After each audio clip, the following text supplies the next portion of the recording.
ಹೋಗು ಅಂತ ನಾಲಿಗೆ ಮೇಲೆ ಬೀಜಾಕ್ಷರವನ್ನು ತಾವು ಬರೆದ್ಬಿಟ್ರಂತೆ. ಅವರೇ ಅಶ್ವತ್ಥಾಮಾಚಾರ್ಯರು ಅನ್ನೋ ಒಂದು ಅಂಶವನ್ನು ತಿಳಿಸ್ತಾರೆ. ಯಾರು ಮುಂದೆ 29ನೇ ಕಲಿಯುಗದಲ್ಲಿ ವೇದಪೀಠದಲ್ಲಿ ವ್ಯಾಸಪೀಠದಲ್ಲಿ ಕೂಡುತ್ತಾರೋ, ಸಪ್ತ ಚಿರಂಜೀವಿಗಳಲ್ಲಿ ಒಬ್ಬರಾಗಿದ್ದಾರೋ, ಕೃಷ್ಣನ ಪರಮಾನುಗ್ರಹಕ್ಕೆ ಯಾರು ಪಾತ್ರರಾಗಿದ್ದಾರೋ, ಅಶ್ವತ್ಥಾಮಾಚಾರ್ಯರ ಸನ್ನಿಧಾನ ಎಲ್ಲೆಲ್ಲಿ ನಾವು ಚಿಂತನೆ ಮಾಡಬೇಕು. ಎಲ್ಲೆಲ್ಲಿ ವೈಷ್ಣವರ ಸಭೆ ಇರುತ್ತೋ ಅಲ್ಲಿ ಅಶ್ವತ್ಥಾಮಾಚಾರ್ಯರ ಸನ್ನಿಧಾನ. ಅಷ್ಟು ಮಹಿಮಾ ಯಾರಿಗೆ? ಅಶ್ವತ್ಥಾಮಾಚಾರ್ಯ.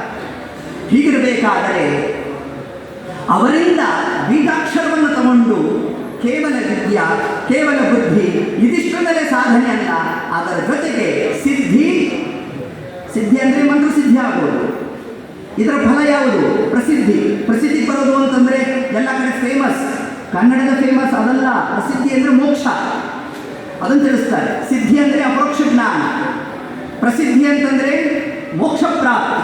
ಹೀಗೆ ಮೊದಲೇ ಜ್ಞಾನ ಸಂಪಾದನೆ ಮಾಡಬೇಕು, ಅದನ್ನು ಪರಮಾತ್ಮನಲ್ಲಿ ವಿನಿಯೋಗ ಮಾಡಬೇಕು. ಅದನ್ನು ನಾವು ಸಿದ್ಧಿ ಪಡೆಯೋದು ಅಂತಂದರೆ ಅಪರೋಕ್ಷ ಜ್ಞಾನವನ್ನು ಪಡೆಯೋದು. ಅಪರೋಕ್ಷ ಜ್ಞಾನದ ಅತ್ಯಂತ ಪ್ರಸಾದವೇ ಪ್ರಸಿದ್ಧಿ ನಾಮಕನಾದ ವಾಸುದೇವನಾದ ಪರಮಾತ್ಮ ನಮಗೆ ಮೋಕ್ಷವನ್ನು ಕೊಡ್ತಕ್ಕಂಥವ. ಇಷ್ಟು ಅನುಗ್ರಹವನ್ನು ಅಶ್ವತ್ಥಾಮಾಚಾರ್ಯರು ತಾವು ಬೀಜಾಕ್ಷರವನ್ನು ಮಾಡ್ತಾ ಅಲ್ಲಿಂದಾಚೆಗೆ ಅನಾಯಾಸವಾಗಿ ತಾವು ಗ್ರಂಥಾದಿಗಳನ್ನೆಲ್ಲ ಅಧ್ಯಯನಾದಿಗಳನ್ನು ನಡೆಸಿದ್ದಾರೆ. ಯಾವ ಕ್ರಮಕ್ಕೆ ಅಧ್ಯಯನ ಮಾಡುವುದು ಅಂತಂದರೆ ಈಗಾಗಲೇ ನಾವು ತಿಳಿಸಿದ್ರೆ ಸಮಗ್ರ ಪರಿಮಳ ಗ್ರಂಥ ಮುಖೋದ್ಗತ ಮಾಡಬೇಕು. ಹೀಗೆ ದೊಡ್ಡವರ ಅನುಗ್ರಹ ಆಗಬೇಕು ಅಂತ ತಿಳಿಸ್ತಾರೆ ನಮಗೆ. ಯಾವ ಟೀಕಾಕೃತ್ಪಾದರು ಶ್ರೀನ್ಯಾಸದಾತ ಅಂತ ತಾವು ರಚನೆ ಮಾಡಬೇಕಾದ್ರೆ ಏನಂತ ಉಲ್ಲೇಖ ಮಾಡ್ತಾರೆ? ನ ಶ್ರದ್ಧಾಭೋ ಗಾಢ ನ ಜನ್ಮ ಚರ್ಚಾ ಸುಚತುರ. ಟೀಕಾರಾಯ ಮಾತಿದು ನ ಶಬ್ದಾಬ್ದೋ ಗಾಢ.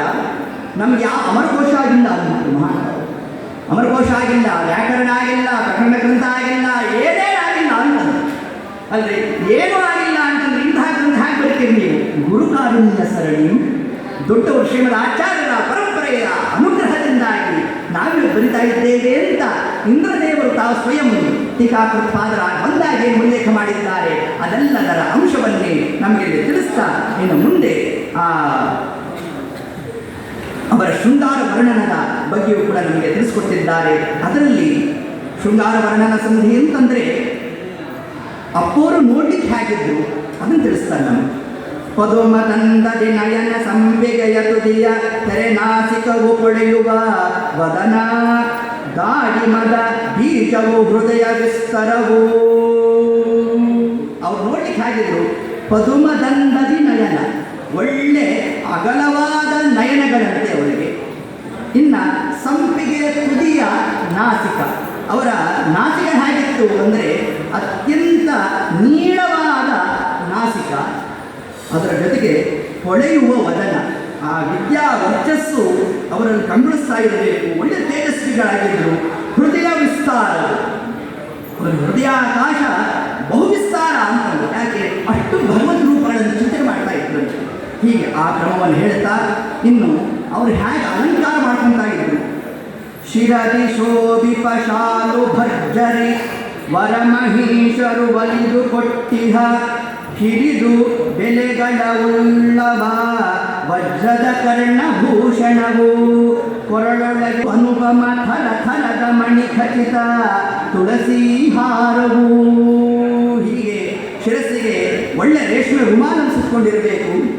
ಅದರ ಜೊತೆಗೆ ಕಿವಿಗೆ ಒಳ್ಳೆ ಕರ್ಣಕುಂಡಲವನ್ನು ಧಾರಣೆ ಮಾಡಿರಬೇಕು.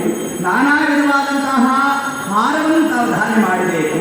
ಅದರ ಜೊತೆಗೆ 3 ಎಳೆಯ ತುಳಸಿ ಮಾಲೆಯನ್ನು ಕೂಡ ತಾವು ಧಾರಣೆ ಮಾಡಿದ್ದರಂತೆ. ಇನ್ನು ಅವರ ಉಂಗುರಗಳ ವರ್ಣನೆ, ಎಷ್ಟು ಉಂಗುರ ಧಾರಣೆ ಮಾಡ್ತಿದ್ರು ಅಂದರೆ 2ನೇ ಬೆರಳೊಳಗೆ ರಾಜಿಪ ಚರಡಿ ಹಚ್ಚಿದ ರತ್ನದುಂಗುರ ಅಂತ ತಿಳಿಸ್ತಾರೆ. ಮೊದಲನೇ ಬೆರಳಿಗೆ ರತ್ನದ ಉಂಗುರವನ್ನು ತಾವು ಧಾರಣೆ ಮಾಡ್ತಾ ಇದ್ದರಂತೆ. ಹಿರಿದು ಪಚ್ಚದ ಮುದ್ರಿಕೆಯು ನಡುತರದ ಬೆರಳೆನ್ನು, ಪಚ್ಚೆ ಉಂಗುರವನ್ನು ತಮ್ಮ ಮಧ್ಯದ ಬೆರಳಿಗೆ ತಾವು ಧಾರಣೆ ಮಾಡಿದ್ರಂತೆ. ಅರುಣನಂ ಧಿಕ್ಕರಿಪ ಕೆಂಪಿನ ಹರಳಿ ನುಂಗರುವ ಅನಾಮಿಕದೊಳು. ಅನಾಮಿಕ ಇದರಲ್ಲಿ ಯಾವುದು ಅಂದರೆ ಪಚ್ಚೆ ಉಂಗುರವನ್ನು ಧಾರಣೆ ಮಾಡಿದ್ರಂತೆ. ಕಿರಿಯ ಬೆರಳಿಗೆ ಭಾರತೀಶನ ಗುರುತಿನುಂಗುರ, ಹನುಮಂತ ದೇವರ ಚಿಹ್ನವುಳ್ಳಂತಹ ಉಂಗುರವನ್ನು ಧಾರಣೆ ಮಾಡಿದ್ರಂತೆ.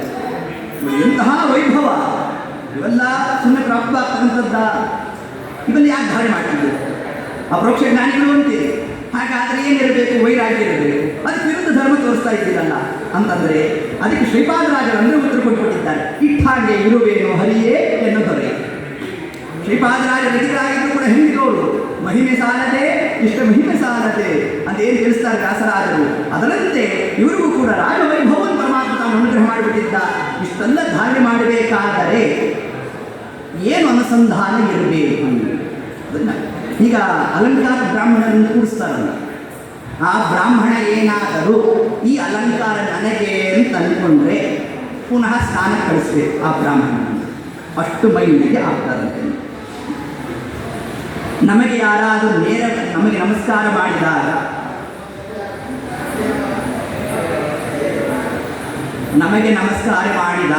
ನನಗೇ ನಮಸ್ಕಾರ ಅಂತ ನಾವೇನಾದರೂ ಅಂದ್ಕೊಂಡ್ರೆ ಪ್ರಾಯಶ್ಚಿತ್ತ ಮಾಡ್ಕೋಬೇಕಂತೆ. ಯಾಕೆ? ದೇಹ ಮೈಲಿಗೆ ಆಗುತ್ತಂತೆ.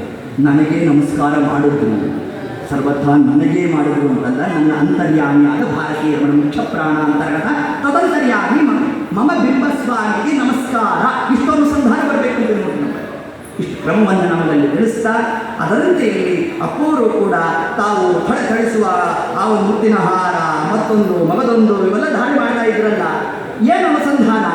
ಇದನ್ನ ಇಂದ್ರೇಶ ವಿಠಲದಾಸರ ಉಲ್ಲೇಖ ಮಾಡ್ತಾರೆ. ಒಲಿವ ಸಾಲಿಗ್ರಾಮ ಮೊದಲಾದ ಹಲವು ವಸ್ತ್ರಗಳಲ್ಲಿರುತಿಹ ಜಲಜನಾಭನ ರೂಪಗಳ ತಿಳಿದುಪಾಸನೆಯ ನಲಿದು ಮಾಡುವ ಉದದಿ ಶಯನನು ಒಲಸಿಕೊಂಡು ವ್ಯಾಪ್ತೋಪಾಸಕರೆನಿಸಿ ಇಳೆಯೊಳು ಸಂಚರಿಪ ಇವರೊಳು ದೋಷವುಂಟೆ. ಹೀಗೆ ದಾರಿ ಮಾಡಿದರೆ ದೋಷ ಅಂತಿದ್ದೀರಲ್ಲಪ್ಪ. ಅವರು ದಾನ ಮಾಡೋ ಕಾಲಕ್ಕೆ ಇರುತಿಹ ಜಲಜನಾಭನ ಮಹಿಮೆಗಳ ಅಂದರೆ ಏನರ್ಥ? ಒಂದೊಂದು ಪದಾರ್ಥದಲ್ಲೂ ಪರಮಾತ್ಮನ ಒಂದೊಂದು ರೂಪಗಳ ಚಿಂತನೆ ಮಾಡ್ತಾ ಇದ್ದಾರೆ. ಸರವನ್ನು ಧಾರಣೆ ಮಾಡಬೇಕಾದರೆ ಮತ್ತೊಂದು ದೇವರ ನಾಮದಲ್ಲಿ ಹೇಳ್ತಾರೆ, ಲಕ್ಷ್ಮೀದೇವಿ ತಾನು ಆಭರಣ ಧಾರಣೆ ಮಾಡ್ತಾಳಲ್ಲ. ಯಾಕೆ ಧಾರಣೆ ಮಾಡ್ತಾಳೆ ಲಕ್ಷ್ಮೀದೇವಿ ಅಂತಂದರೆ, ಗೋವಿಂದ ನಿಮ್ಮ ನಾಮ ಗೋಧಿಯ ಸರವು. ಗೋಧಿ ಮಣಿ ಸರ ಹಾಕ್ಕೊಂತಾರಲ್ಲ ಹೆಣ್ಮಕ್ಳು, ಯಾವ ನಾಮದ ಸ್ಮರಣೆ ಮಾಡಬೇಕಂತೆ? ಗೋವಿಂದ ಅಂತ ಚಿಂತನೆ ಮಾಡಿ ಧಾರಣೆ ಮಾಡಬೇಕಂತೆ. ವಿಷ್ಣುವೇ ನಿಮ್ಮ ನಾಮ ರತ್ನಕುಂಡಲಗಳು. ಆ ಕುಂಡಲಗಳು ಓಲೆಯನ್ನು ಧಾರಣೆ ಮಾಡಬೇಕಾದ್ರೆ ವಿಷ್ಣುವನ್ನು ಸ್ಮರಣೆ ಮಾಡಬೇಕಂತೆ. ಮಧುಸೂದನ ನಿಮ್ಮ ನಾಮ ಮಾಣಿಕ್ಯದ ಹರಳು. ಮಾಣಿಕ್ಯ ಖಚಿತವಾದಂತಹ ಆಭರಣಗಳನ್ನು ಧಾರಣೆ ಮಾಡಬೇಕಾದ್ರೆ ಮಧುಸೂದನ ಅಂತ ಪರಮಾತ್ಮನ ಚಿಂತನೆ ಮಾಡಬೇಕಂತೆ. ಶ್ರೀಧರ ನಿಮ್ಮ ನಾಮ ಒಳ್ಳೆ ಮುತ್ತಿನ ಹಾರ. ಮುತ್ತಿನ ಹಾರವನ್ನು ಧಾರಣೆ ಮಾಡಬೇಕಾದ್ರೆ ಶ್ರೀಧರ ನಾಮಕನಾದ ಪರಮಾತ್ಮನ ಚಿಂತನೆ ಮಾಡಬೇಕಂತೆ. ಋಷಿಕೇಶ ನಿಮ್ಮ ನಾಮ ಕಡಗ ಗೆಜ್ಜೆ. ಕಡಗವನ್ನು ಧಾರಣೆ ಮಾಡಬೇಕಾದ್ರೆ ಋಷಿಕೇಶ ಅಂತ ಪರಮಾತ್ಮನ ಚಿಂತನೆ ಮಾಡಬೇಕಂತೆ. ದಾಮೋದರ ನಿಮ್ಮ ನಾಮ ರತ್ನದ ಪದಕವು. ಹೀಗೆ ಪರಮಾತ್ಮನ ಒಂದೊಂದು ರೂಪಗಳನ್ನು ತಮ್ಮ ಒಂದೊಂದು ಆಭರಣಗಳಲ್ಲಿ ತಾವು ಚಿಂತನೆಯನ್ನು ಮಾಡಿದ್ದರ ಫಲ ಅವರ ಆಭರಣದ ಪೂಜೆ ಮಾಡಿದಾಗ ಆ ಆಭರಣ ಏನಾಯ್ತಂತೆ ಅದನ್ನು ದಾಸರು ಉಲ್ಲೇಖ ಮಾಡ್ತಾರೆ. ಕಲಿಮಲಾಪಹರಣಿಪ ಗುರುಗಳ ಹೊಳೆವ ಗಾತ್ರದ ಮುರುವು ಪೂಜಿಸೆ ಕೆಲವು ದಿನ ಹೋದ ಬಳಿಕ ಥಳಥಳಿಸುತ್ತಲೇ ಚೆಲುವ ಶಾಲಗ್ರಾಮವೆನಿಸಿತು. ಅಪ್ಪೋರು ಧಾರಣೆ ಮಾಡಿರ್ತಕ್ಕಂತಹ ಕರ್ಣಕುಂಡಲದ ಒಂದು ಪೂಜೆಯನ್ನು ಮಾಡಿದಾಗ ಶಾಲಗ್ರಾಮ ಆಯಿತು. ಇನ್ನೆಂತಹ ತಾವು ಪರಮಾತ್ಮನ ರೂಪಗಳ ಚಿಂತನೆಯನ್ನು ನಡೆಸಿದ್ದಾರೆ. ಒಂದು ಪುಷ್ಪದಲ್ಲಿ ಪರಮಾತ್ಮನ ಎಷ್ಟು ರೂಪಗಳ ಚಿಂತನೆ ಮಾಡಬೇಕು. ನಾವು ಪ್ರತಿನಿತ್ಯ ದೇವರಿಗೆ ಪುಷ್ಪಾರ್ಚನೆ ಮಾಡ್ತೇವಲ್ಲ, ಆ ಒಂದು ಪುಷ್ಪದಲ್ಲಿ ದೇವರ ಎಷ್ಟು ರೂಪ? 161. ಪೂ ಶ ಪ. ಪೂ ಅಂದರೆ ಪ್ರಕಾರ ಒಂದು, ಶ ಶಂಕರ ಶ ಆದಮೇಲೆ 6ನೇ ಅಕ್ಷರ 1 6 ಪ ಪುನಃ 1. ನೀವು ಹಿಂಗೆ ತೊಗೊಂಡ್ರು ನಾಮದೋಗತಿ ಹಿಂಗೆ ತೊಗೊಂಡ್ರು ಕೂಡ ಏನು ಬರುತ್ತೆ? 161 ಒಂದು ಪುಷ್ಪದಲ್ಲಿ ಪರಮಾತ್ಮನ ಸನ್ನಿಧಾನ. ಇಷ್ಟು ಚಿಂತನೆ ಮಾಡಬೇಕಂತೆ. ಕೃಷ್ಣ ಇದನ್ನು ವಿಭೂತಿ ಯೋಗದಲ್ಲಿ ತಾನು ತಿಳಿಸ್ತಾನೆ ತದಂಶವನ್ನು. ಅದರಲ್ಲೂ ಕೂಡ ತನ್ನ ಅಭಿವ್ಯಕ್ತ ರೂಪ ಯಾವುದು? ಪುಷ್ಪಹಾಸಕ ಅಂತ ಬಳಸ್ತಾರೆ. ಒಂದು ಪುಷ್ಪದಲ್ಲಿ 161 ರೂಪಗಳು. ಜಗನ್ನಾಥದಾಸರು ಹೇಳಬೇಕಾದ್ರೆ ಒಂದು ರೂಪಗಳು ಅನಂತ ರೂಪಗಳು ಹೊಂದಿಪ್ಪವು ಗುಣಗಣ ಸಹಿತ ಹಿಂದೆ ಮುಂದೆ ಎಂದೆಂದಿಗೂ ಶ್ರೀ ಗೋವಿಂದಗೆ ಸರಿಮಿಗಲಿಲ್ಲೆಂತೆಂಬುದೇ ಫಲವಿದು ಬಾಳುತ್ತದೆ. ಒಂದು ಶಾಲಗ್ರಾಮ ಅಂತ ನಾವು ತಗೊಂಡ್ರೆ ಶಾಲಗ್ರಾಮದಲ್ಲಿ ಎಷ್ಟು ಭಗವತ್ ಸನ್ನಿಧಾನ? 5535. ಆದರೆ ನಾವು ಪೂಜೆ ಮಾಡಬೇಕಾದ್ರೆ ಏನು ಅನುಸಂಧಾನ ಇರಬೇಕು? ಒಂದು ಶಾಲಗ್ರಾಮಕ್ಕೆ ಪೂಜೆ ಅಲ್ಲ. ಒಂದು ಸತಿಯ ಶಾಲಗ್ರಾಮ ತಲೆ ಮೇಲೆ ನೀರನ್ನು ಹಾಕಿದ್ದೇವೆ ಅಂತಂದ್ರೆ ಪರಮಾತ್ಮನ 5000 ರೂಪಗಳ ಪೂಜೆ ಮಾಡಿ ಫಲ ಬರುತ್ತಂತೆ. ಸುಲಭನೋ ಹರಿ ತನ್ನವರನು ಅರೆಗಳಿಗೆ ಬಿಟ್ಟಗಲನು ರಮಾಧವನ ಒಲಿಸನರಿಯದೆ ಪಾಮರರು ಬಳಲುವರು ಭವದೊಳಗೆ. ಹೀಗೆ ಯಾಕ್ತೋಪಾಸಕರಾಗಿದ್ದರು ಯಾರು? ತಾವು ಧಾರಣೆ ಮಾಡ್ತಕ್ಕಂಥ ಆಭರಣಗಳು ತಮ್ಮ ಅಲಂಕಾರಕ್ಕೆ ಅಂತ ಅಲ್ಲ, ನನ್ನ ಬಿಂಬರೂಪಿಯಾದ ಪರಮಾತ್ಮನಿಗೆ ಅಲಂಕಾರ ಅಂತ ತಾವು ಧಾರಣೆ ಮಾಡ್ತಾ ಇದ್ರು. ಎಷ್ಟು ಸನ್ನಿಧಾನ ಇತ್ತು ಅಂತಂದರೆ ಅವರು ಧಾರಣೆ ಮಾಡಿರ್ತಕ್ಕಂತಹ ಆಭರಣದ ಪೂಜೆ ಮಾಡಿದ್ರೂ ಕೂಡ ಅದು ಶಾಲಗ್ರಾಮವೆನಿಸಿತು ಅಂತ ಇಂದಿರೇಶ ವಿಠಲದಾಸರು ತಾವು ಇಷ್ಟು ಅಂಶವನ್ನು ಉಲ್ಲೇಖವನ್ನು ಮಾಡ್ತಾ ಇನ್ನೊಂದು ನಿಮಿಷದಲ್ಲಿ ಮುಗಿಸ್ತೇನೆ, ಆಚಾರ್ಯ ಬಂದಿದ್ದಾರೆ ಅಂತ ಇಷ್ಟನ್ನು ಹೇಳ್ತಾ ಇವರ ಸ್ಮರಣೆಯನ್ನು ಅವಶ್ಯವಾಗಿ ತಾವು ಹೇಗಿದ್ರು ಭಕುತಿ ಸಂಧಿಯ ಒಂದೆರಡು ಪದ್ಯ ನೋಡಿ ಇನ್ನೊಂದು ನಿಮಿಷದಲ್ಲಿ ಮುಗಿಸ್ತೇನೆ. ಕಾಮಕ್ರೋಧಾದಿಗಳ ಜಯಿಸಿದ ಕಾಮಿತ ಪ್ರದ ಕರುಣಿ ಸದ್ಗುಣ ಧಾಮ ಸಂತತ ಪರಿಸ್ತುತಿ ಸಂತತ ಸ್ತುತಿಸುತ್ತಿಹರು ರಾಮ ಮಂತ್ರವರು ಸದಾಕಾಲ. ಅಪ್ಪವರು ತಾವು ಯಾವ ಮಂತ್ರವನ್ನು ಜಪ ಮಾಡ್ತಾ ಇದ್ದರಂತೆ? ರಾಮ ಮಂತ್ರವನ್ನು ಜಪ ಮಾಡ್ತಾ ಇದ್ದರಂತೆ. ಯಾಮಯಾಮಕ್ಕೆ ಭಾವಶುದ್ಧರು. ಒಂದೊಂದು ಯಾಮಯಾಮದಲ್ಲೂ ಕೂಡ ಹರಿನಾಮ ಸ್ಮರಣೆ. ಇದೇ ನಮಗೆ ಅಧ್ಯಾತ್ಮ ತಿಳಿಸಕ್ಕಂಥದ್ದು ಯಾರು? ಯಾವ ಯಾವ ಯಾಮದಲ್ಲಿ ಪರಮಾತ್ಮನ ಯಾವ ಯಾವ ನಾಮಗಳನ್ನು ಚಿಂತನೆ ಮಾಡಬೇಕು ಅಂತ ಹೊರಟದ್ದೇ ನಾರಾಯಣ ವರ್ಮ ತಿಳಿಸೋದೇ ಏತದಂಶವನ್ನು. ದಾರಿಯಲ್ಲಿ ಬರಬೇಕಾದ್ರೆ ಪರಮಾತ್ಮನ ಯಾವ ರೂಪ, ಬೆಳಗಿನ ಜಾವದಲ್ಲಿ ಯಾವ ರೂಪ, ಮಧ್ಯಾಹ್ನ ಕಾಲದಲ್ಲಿ ಯಾವ ರೂಪ, ಸಂಧ್ಯಾ ಕಾಲದಲ್ಲಿ ಯಾವ ರೂಪ, ಮಧ್ಯರಾತ್ರಿಯಲ್ಲಿ ಯಾವ ರೂಪ, ಇವೆಲ್ಲ ತಿಳಿದಿರಬೇಕು. ಇದನ್ನು ಯಾಮಯಾಮಕ ಪರಮಾತ್ಮನ ರೂಪಗಳ ತಿಳಿದು ಭಜಿಸುವುದೇ. ನೆರೆ ಹೊರೆಯು ಕೇಳುವಂತೆ ಯಾರು ವಾದಿರಾಜ ಸ್ವಾಮಿಗಳು ಹೇಳ್ತಾರೆ ಈ ಶಬ್ದವನ್ನು. ಮಧ್ಯರಾತ್ರಿಯಲ್ಲಿ ಪದ್ಮನಾಭ ಅಂತ ಕೂಗಬೇಕು. ಕೂಗೋದು ಎಲ್ಲಿ ತನಕ ಆಗಬೇಕು ಅಂತಂದ್ರೆ ಪಕ್ಕದ ಮನೆಯವರು ಹೇಳಬೇಕು. ನೋಡಿ ಹಂಗೆ ಕೂಗಬೇಕು. ಏನ್ರಿ ನೀವು ಹೀಗಂತ ಏನು ಕತೆ ನೋಡಿ, ಹಂಗೆ ಕೂಗೋದ್ರಿಂದ ಏನು ಪ್ರಯೋಜನ ಗೊತ್ತಾ? ಆರ ಅಂಜಿಕ್ಕಿಲ್ಲ ಅವಯ್ಯ, ಕಳ್ಳರು ಕಾಟ ಇರೋಲ್ವಂತೆ. ಇವ್ರ ಮನೇಲಿ ಯಾರು ಎದ್ದಿದ್ದಾರ್ರಿ ಪದ್ಮನಾಭ ಅಂತ ಕೂಗ್ತಾ ಇದ್ದ ಅಂದ್ಬಿಟ್ಟು ಹುಡುಕ್ತಾರೆ. ಎಷ್ಟು ಪರಮಾತ್ಮನ ನಾಮಕ್ಕೆ ಮಹಿಮಾ ಇದೆ.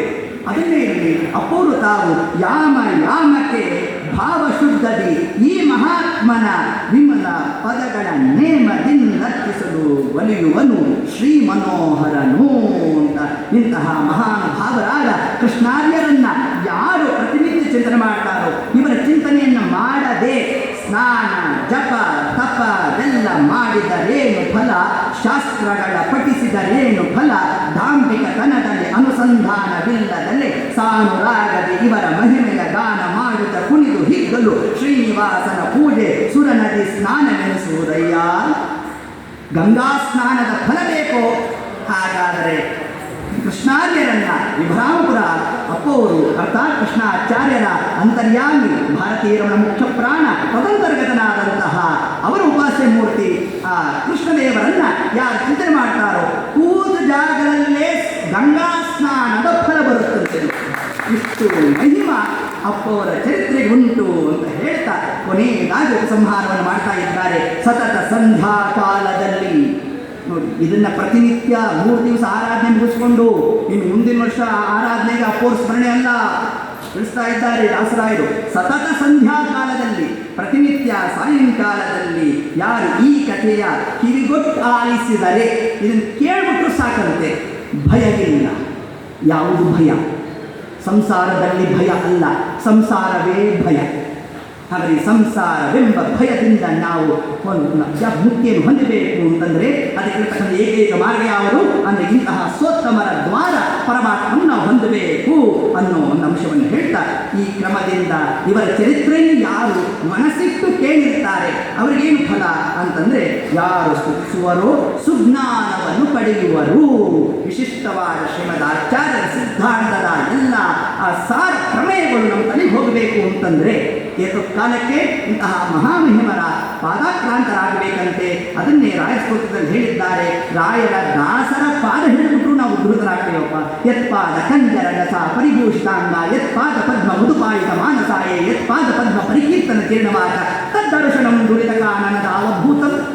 ಅಪಣಾಚಾರ್ಯ ಪ್ರಶ್ನೆ ಮಾಡ್ತಾರೆ, ರಾಯರ ದರ್ಶನದಿಂದ ದೋಷ ಹೋಯ್ತಲ್ವೋ?